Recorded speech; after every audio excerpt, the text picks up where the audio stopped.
Welcome to Pera's Playbook. This is your host, Alex Pera. Let's open up our playbook and see who our guest is. Please enjoy.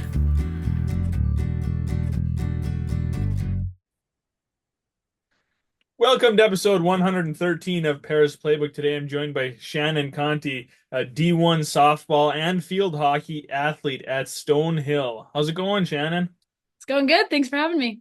Yeah, of course. There's plenty to talk about. Always exciting to interview a dual sport athlete because you got two sports in one. I don't have to go searching for any softball players or field hockey players because I got them both right now.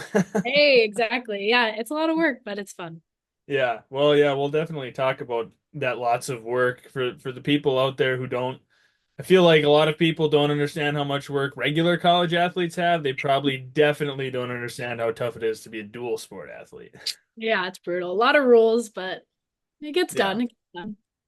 So let's go back to your recruiting. Like when you were in your recruiting phase, were you already thinking dual sport?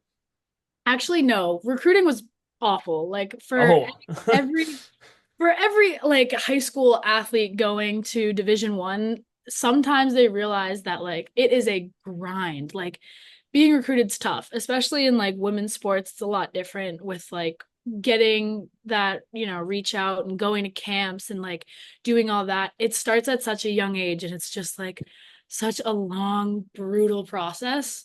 At least in my case, in a lot of my friends' cases, it was like that. It's just long. So like looking back on it, I'm like, oh God, that was such like a time in my life that I like don't miss. Like I put a lot on my stress, like a lot of my stress as an athlete, like went into my recruiting and like I was like, oh, I have to go to the best Division 1 school and like all my coaches said I was gonna, be a Division 1 athlete. So like that's what I have to do. So yeah, it was a little different.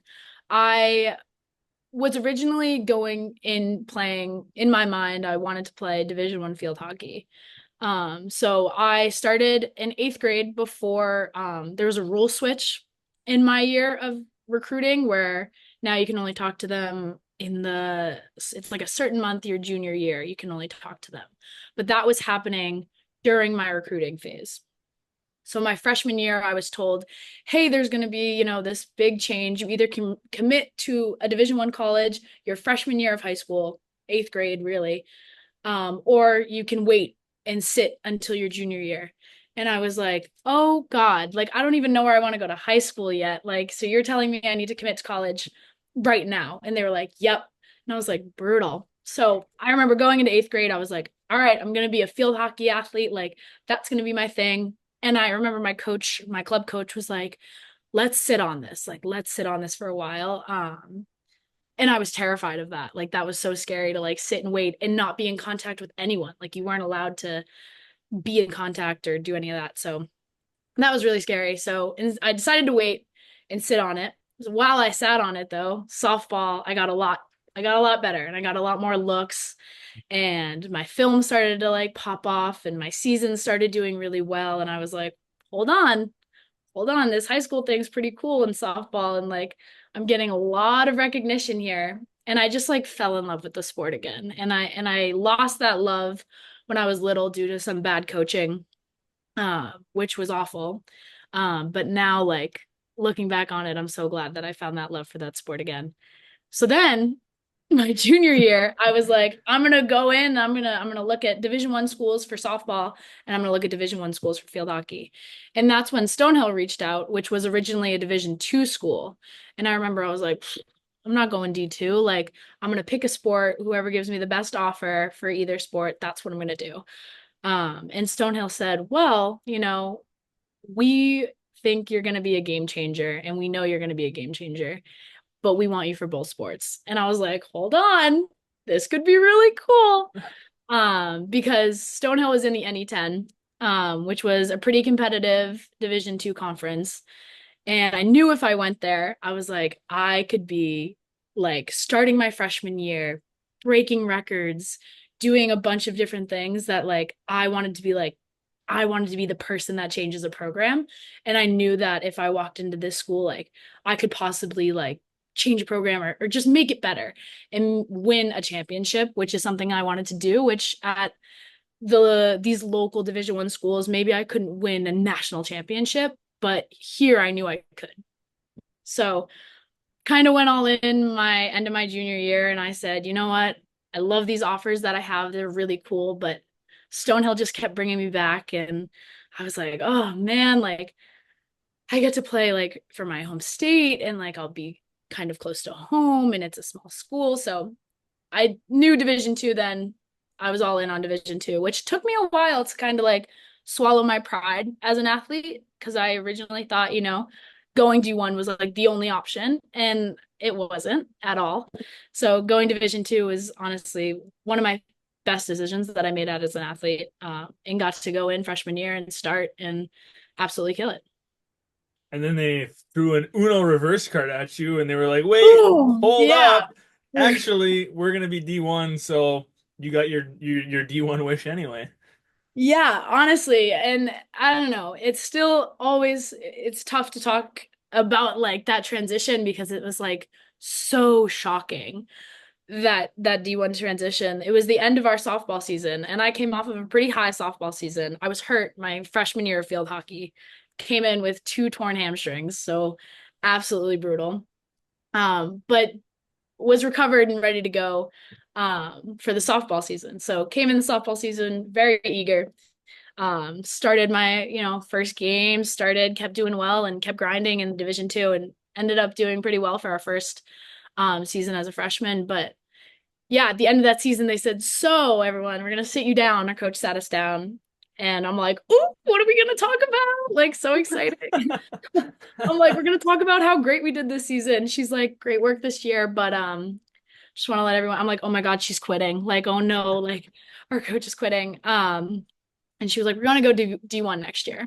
And my heart like dropped. Like it was really hard because I was like, wow, I just said no to a lot of these Division 1 schools that were already, you know what I mean? Like already Division 1. So it was like, wow, I'm still gonna go D1 and it's gonna be a transition. It's gonna be weird. And I remember I talked to my family a lot about this and they were like, okay, let's go in the transfer portal and let's do this. And I was like, well, hold on. Like I, I've made so many awesome relationships here and like I love my coaches and like love everything here that I would hate to just like give that all up for like a spot on a team and not be guaranteed either. Um which would be really tough to go and make those relationships again and fight for those spots. But I just loved the culture here and I loved the friends that I've made and the position that I had on my teams and in the classroom.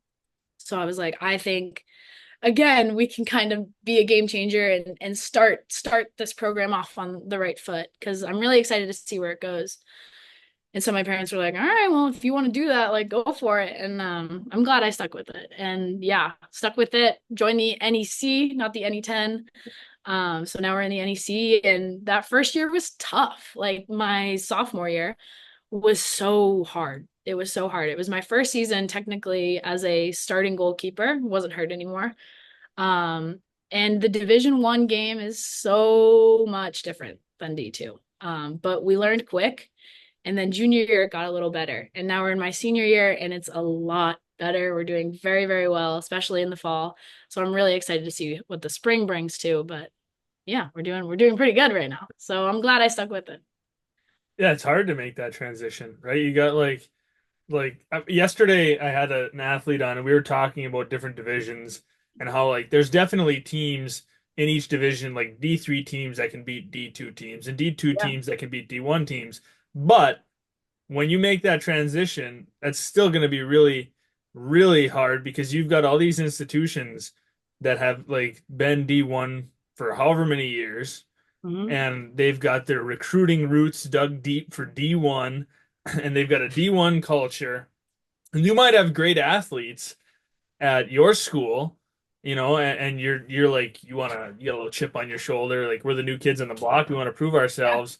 But I mean, it's still hard, right? Like there's the speed of the game is faster, Yeah. and it's just crazy. So to come in and I mean, it's hard for any program. It's just like starting a new, like when teams or schools add a new team, like they add a hockey team, and then now Yeah. you got Yeah. to recruit fresh. I mean, it's kind of like a very similar thing.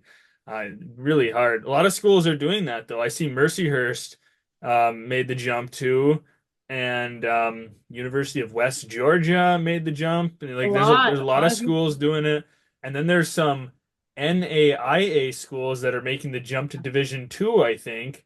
Like crazy transitions. It's really cool, I think, for the game though.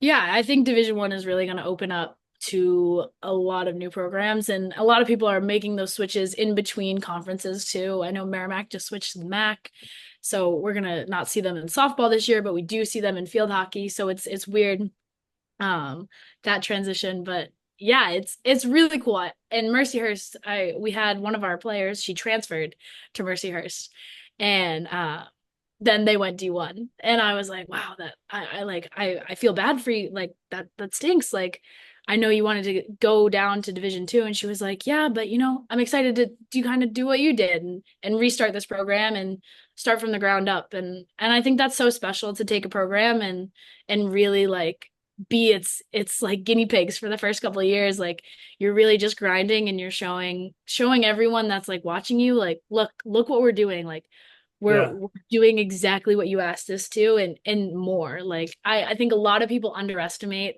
us and our that switch. A lot of people were like, oh well, yay, we're playing Stonehill, like let's go, this is gonna be a win. And then when it wasn't, it was like look, like you thought you had it. And that was like one of my favorite things about our transition is when we beat these bigger teams or make it really close and give them a fight.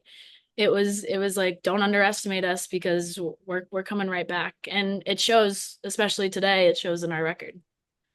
I think it's really cool to, I mean, obviously when teams make that transition now with the portal, they dive in the portal and they try to get like other D1 transfers like, hey, we're D1 now, like come to our school. But when you've got the athletes that were recruited D2 and they stick around with that D1 program and now they're competing D1 and they're winning, I think that's just so cool because maybe those people had an opportunity to go D1 and they chose to go D2. Maybe they didn't have a choice. Like D2 was their only option. So Yeah. they took it. Now they're playing D1 and they're kind of proving the haters wrong. Like, hey, you could have taken me. Now I'm doing it anyway. Like, I don't know. I think that's just so cool. Well, that's one of my favorite things of like back to the recruiting process really fast is like being a goalie and getting recruited is really weird because you have to look at schools, at least for me. I looked at a lot of schools that like if there was a goalie a year ahead of me, I wasn't really looking at that school because I wasn't gonna play or I was out recruited. So why would I go there and sit on the bench all 4 years? Not the athlete I am.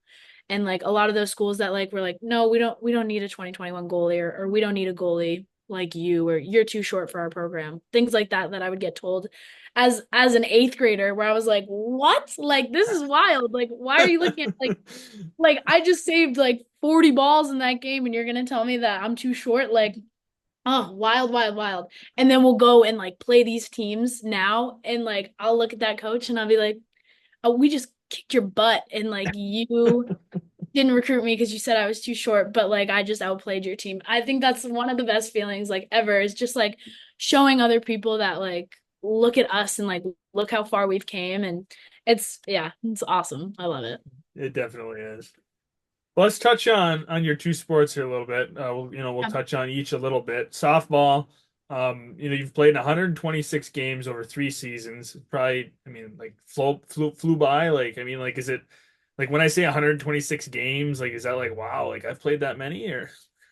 Yeah, I mean it's crazy. Like, yeah, it doesn't feel like it, absolutely, and it's funny because my body feels like it, but my mind's still there. But we always joke too, as athletes in softball, is we'll have games when we were younger. We'll have like 12 game weekends, like those tournaments that last Thursday through Sunday, and you're playing all day Sunday to get to that championship game. But now we're playing like 3 games in a weekend, and I'm like, oh my back, my hip, and I'm like, how did I do this? Like, it's crazy. So yeah, it's a grind for sure, but it doesn't feel like that many. Last year was a long season for sure. We had 50 something games, so last year was a grind for sure, but yeah, it Yeah. doesn't feel like that many, but my hips hurt for sure. Yeah. There's a lot of perks to growing up, but one of them is definitely not like getting older and your body hurting and like being a little kid when you just like throw yourself around and you trip and fall and you get right back up and you're like Yeah, all scraped up and I mean little kids always have scrapes and bruises and they don't know where half of them came from. And it's literally. now, you know, once you get older, you definitely know you're like, oh, I Yeah. know where that's from. You know, like, oh man, I'm hurting today. Yeah. Yeah. Luckily, we have pretty good trainers here, so I can never complain because they're like Yeah. always stitching me back up. But oh yeah, after a long weekend and a long bus ride, oh, it starts to hurt for sure. Yeah. So one, I'm guessing memorable moment for, you know, every college athlete is like their first something, first goal, first touchdown, first basket, whatever it is. And for softball, you had your first college home run a few seasons back. I think it was against Franklin Pierce, if I remember correctly in your bio. So take us through that moment that, was stepping up to the plate and then eventually hitting a home run.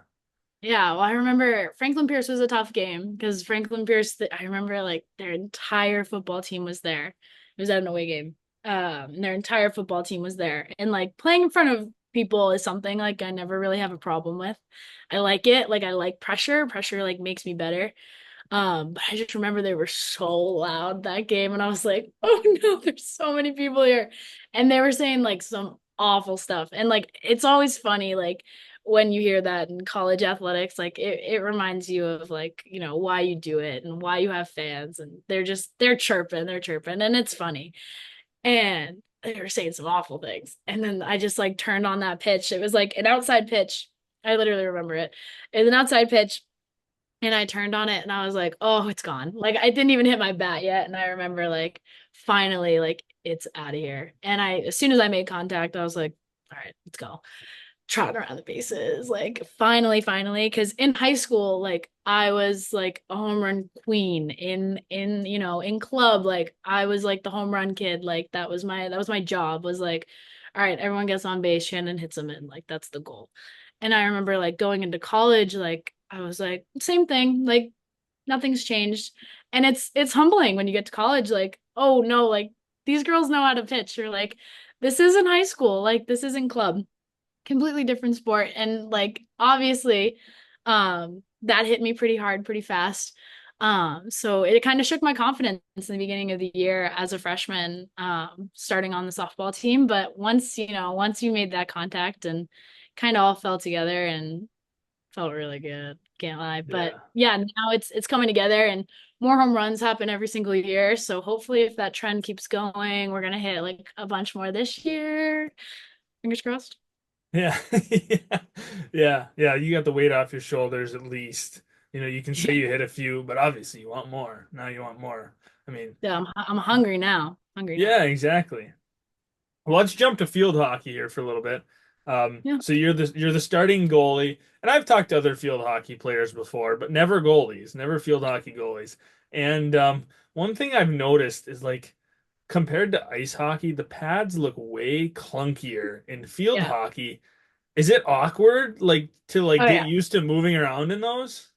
Definitely. I remember like the first time I wanted to become a goalie, like I was like, they're wearing mattresses on their legs. Like, I want to do that. Like, that looks so fun. I was like 8. And I was like, they're just like running around and sliding on their legs. Like, that's what I want to do. And I was like, get rid of this stick and these little flimsy shin guards. Like, I don't want that. So I put like the mattresses on your legs. Like, that's kind of what it looks like. But yeah, it's like hard foam. Like, so yeah, it's definitely tough to run around in, especially like your first couple of years. You're still growing into your body. Like, how are you supposed to like grow into the pads? But now it's like your second like layer of skin. Like it's easy. And like I feel like awkward not wearing them, if that makes sense. Like like if like something feels off or something's like wrong in your pads, like it's something's wrong like in your body. Like you feel it like in your head and in your body. You're like, nope, gotta change something up. But yeah, they're good now. And like new technology and new equipment's coming out every single year just to make it like better. And it's crazy. It's so expensive. Like I thank God that I don't need to pay for my gear anymore because oh my God, I can't imagine. Like if my kids want to be a field hockey goalie, I pray to God that doesn't happen. Like It's so expensive. Like my parents, like thank you, thank you, thank you, thank you, parents. Like they paid so much money for those little mattresses on my legs. But yeah, new technology comes out every year, which makes it better and lighter, and you're just quicker and a lot easier to move in the pads every single year. So it's great. Yeah. Yeah, hey kids, you want to run cross country? Here's a nice pair of shoes. That's how Yeah, many. right. Even those Oh, shoes. I I was know. looking Yeah, at those running shoes are shoes gonna the other be. day. I was like, oh my God. I was like, guess I'm not gonna be a runner after college. Like, guess not. Yeah, I get a Yeah. yoga mat instead. Yeah, sports are expensive. Like literally everything. You want to golf, you want to play hockey, you want to play basketball, whatever it is, like you got to get it's expensive stuff. But like you said, it's nice you don't have to pay for it now. Yeah, right. That was also a perk of going D1 is like we got so much gear, like so much stuff, some new shoes, new uniforms, new everything. So that's always nice to have. Yeah, yeah, look good, play good, feel good, all of it together. Absolutely. So in this current season, you guys are now kind of into the heart, getting into the heart of your conference schedule, and you're riding a 4 game win streak. Don't want to jinx you or anything talking about it, but you're riding a 4 game win streak. You're outscoring your opponents 12-5. So that's kind of like what we were talking about, like building on those years of like now we transition. Okay, now we're playing well. We belong here. We're beating other D1 teams. We're riding a 4 game win streak, and like you feel good. Um, Obviously there's still a lot of the season left, but what do you think has been kind of like the key factor so in this little win streak here, like that's been keeping you guys rolling? Yeah, I mean, we have a great coaching staff, very, very knowledgeable. Both played at UMaine, so both of them, a goalie coach and a forward coach, it's really helpful to get both perspectives off of the defense and the offense. Our offense has been absolutely destroying it these last couple of games, so hopefully just continuing that. We came into this year with 13 freshmen, so a ton of new blood on the team, and it's been really nice because opens up a new perspective. We have 7 or 8 international players on our team this year, which is Wow. awesome. International field hockey is an absolute new beast compared to field hockey in the US. It's insane. And having that experience on field in the forward line, in the midfield, and in the back, they're so dynamic and they can play anywhere. So it's awesome to have that throughout every single layer on our field.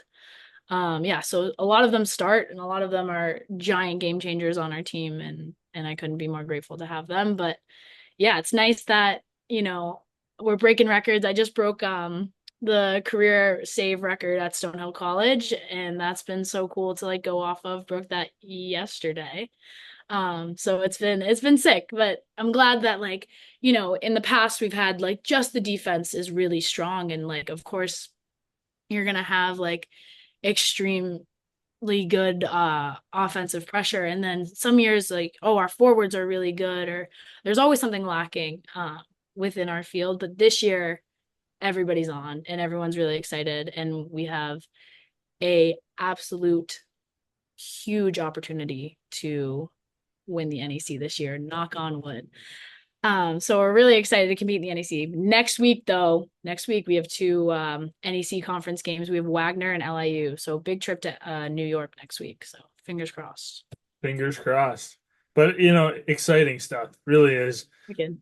to see the hard work pay off after that transition of all things to it's really cool. It's kind of like that you pat yourself on the back like we've made it. Like we're here, we Yeah. belong here, we're winning games, and that's like you said, it's like we mentioned, it's hard to build a program, and when you make that switch you're kind of starting from scratch. So only after a few years it's really impressive. It takes, I mean, there's teams that have been in D1 for a century that suck. So like, Yeah, like when you can do it after a absolutely. few years, that's and you can have success, it really is impressive.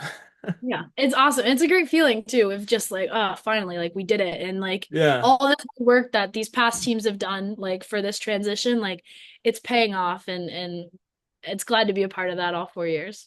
yeah. But a lot of stress being a dual sport D1 athlete. So you've got to balance school, and then you've got field hockey and softball. You're balancing all this stuff. How do you do it? It's tough. It's tough. Time management. I'm lucky enough to have two really really appreciative coaches. My softball coach is so nice. And like it's tough because fall ball is really important for softball. Fall ball is really important. And the spring season's really important for field hockey. So during fall ball, I miss every single game. I can't go to practices because that goes over our 20 hours.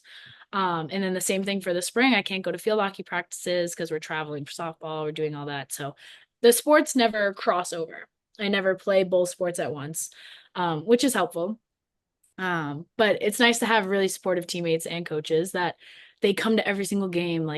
We just had a home game for field hockey, and every single teammate for softball and the entire coaching staff was there watching start to finish the game. And it's just so helpful to have supportive teammates and coaches like that. And on the flip side, it's the same thing. They're in the stands all 7 innings of the softball game, which is like sometimes that can be a grind. So thanks for coming to those. But yeah, it's definitely time management, especially being a health science major here at Stonehill.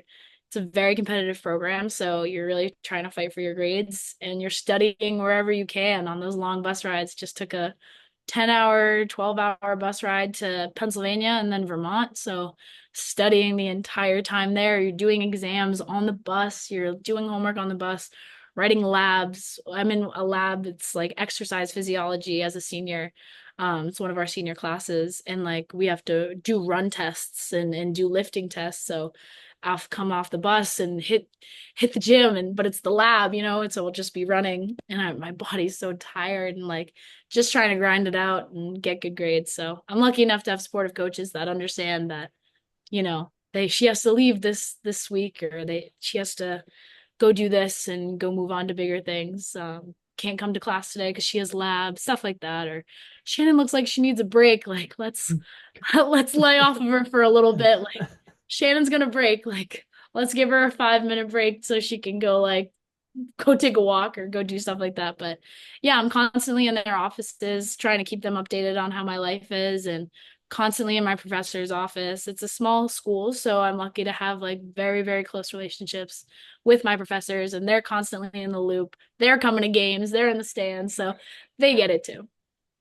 Now, maybe this isn't an easy question. Maybe it is. What's your favorite? Softball or field hockey? It's tough. So I don't have a favorite. I don't. I really don't. And it like depends what season I'm in. When I'm in my field hockey season, like field hockey, like I love field hockey. And then as soon as I transition, it's like, no, softball. I love softball. And I think that still to this day, it's like that. And when I was younger, it was like that too, of like, oh, what are you gonna pick in college? And I was like, oh, I don't know. Like, I'm gonna pick both. And they were like, no, you're not. Like, that's not gonna happen. And like looking back on it, like my dream was to like do something like this and play two sports in college, but that was like not really a thing. I've never heard of that, and my friends never did it. And looking at the people above me, they never did that. And it was a crazy question that I would like ask coaches, and they were like, why would you want to do that? That's terrible. Like, oh crap, okay, I guess not. um but yeah, no, I'm so glad that I did. But I love both sports with my whole heart, and the teammates keep me going. My teammates really do keep me going, so I could never pick between. It's like picking your kids. Like, how do you pick between them? Right. No, it's the same thing. When you're with one kid, you're like, "Oh yeah, you're my favorite." Yeah, And you're then my like, favorite. yeah, and then when you're with the other one, it's like grandma, every grandkid is her favorite grandkid. Like, yeah, Exactly. yeah. So, non-sports, what are your hobbies? What do you like to do? Non-sports, it's crazy. Like, I know like life probably over the last 4 years has just been sports, but if you need a break from sports, what do you do? Like watch TV, do you like to read, whatever. yeah, I mean, usually, actually, my thing's cooking at the moment. Like, Okay. absolutely love cooking. And it's funny because I actually don't live with either team. Like, my house, I don't live with either team. I've never have. It's nice to like have an outlet. So I live with my soccer girls, and I have them. But my soccer girls are always hangry, so I'm always like chefing them up something in our kitchen. Always like it's like makes my heart so happy to like feed them. I'm literally grandma. Like, oh my God. But it like makes my heart so happy to like have them fed, and like the football kids will come over and like have pasta night, and like we'll make pizzas and like do little things. So that like makes my heart so happy, is like cooking and feeding them and making them happy. So that's been my thing, and like putting on a Yeah. little spooky movie. But yeah, that's my thing. But also I've just been so busy with like school and like grinding. Post grad is crazy. I just applied to 7 doctorate programs. I'm getting my doctorate in occupational therapy. So fingers crossed, waiting to hear back from 3 more schools right now, and then gonna make a decision. But I'm excited. The grind never stops. No, it doesn't. But it's good. It's good. Yeah. Yeah. On top of that, like working and getting a job and Oh internships, yeah. awesome, but hard. Yeah. Yeah. I don't like to Uh, be still, if you couldn't tell. yeah, really? I don't know. Yeah, I like can't like anytime I'm like sitting in my bed or like not doing anything, I'm like, oh my God, like what am I missing? Like I'm missing something. I have to be doing something Yeah. always, Are you getting the every itch right hour. now to run out and do something? Yeah, like the sitting here is great, but I'm like, all right, in like 30 minutes I have to go do this, and then yeah, Yeah. brutal. That's funny. So I end every episode on music because I'm a big music guy. I like to get people's music opinions, and I Yeah. do it different ways. But I'm just gonna what's a song that you've been really into recently for some reason or another? So I'm a big Noah Khan fan, and I know like Okay, a lot of people aren't, because his music's sometimes like sad and boring, but like sometimes yeah, I that's need good sad and boring. stuff. It like regulates me a lot. Yeah, Right now, if I were to go on Noah Khan's album, yeah, because I think they're all good. Oh, hold on. I think Mess is a good one. It's a sad little okay, song, but it's good. yeah. No, I like Noah Conte. He's got good stuff. It's good fall vibes. Totally, Like especially today. It's really muggy out, so yeah, I've got a playlist that's got a little bit of him on there, little Tyler Childers, and then like some older stuff, like some Bob Dylan or like I don't know Don McLean, if you know who that is. He's American yes. Pie. Yeah, I mean Yeah. like that's good stuff. I'm a big Gordon Lightfoot fan. If you know who Gordon Lightfoot is, Yes. it's all like I feel it's like that kind of vibes with Noah Khan, Yeah. and it's good fall vibes for anyone out there who doesn't listen to this kind of stuff. This is the time of year to do it. Right now. You know, Yeah. like a crisp, cool air out, and you've got Northern Attitude Oh, and so good. like So good. or whatever We were song. on a bus ride to Vermont, and like all we played was that entire album, like going up to Vermont and like looking at the foliage. So like you gotta Yeah, experience it. it's good stuff. It really is good stuff. I mean, I guess I get some people with the sad vibe, but like sometimes it's kind of nice. You need it. It feels good. It feels good. Yeah, no, I can vibe with that. I can get with that. Cool. Well, Yes. Shannon, appreciate. Oh, sorry, I didn't mean to No, interrupt you you're good. there. No, you're good. Keep going. Keep going. No, I was just gonna like say thanks for hopping on the pod.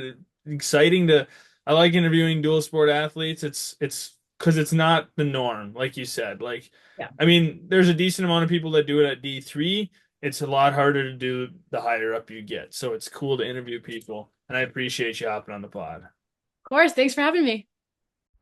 Thanks for listening. Please stay tuned for more episodes soon.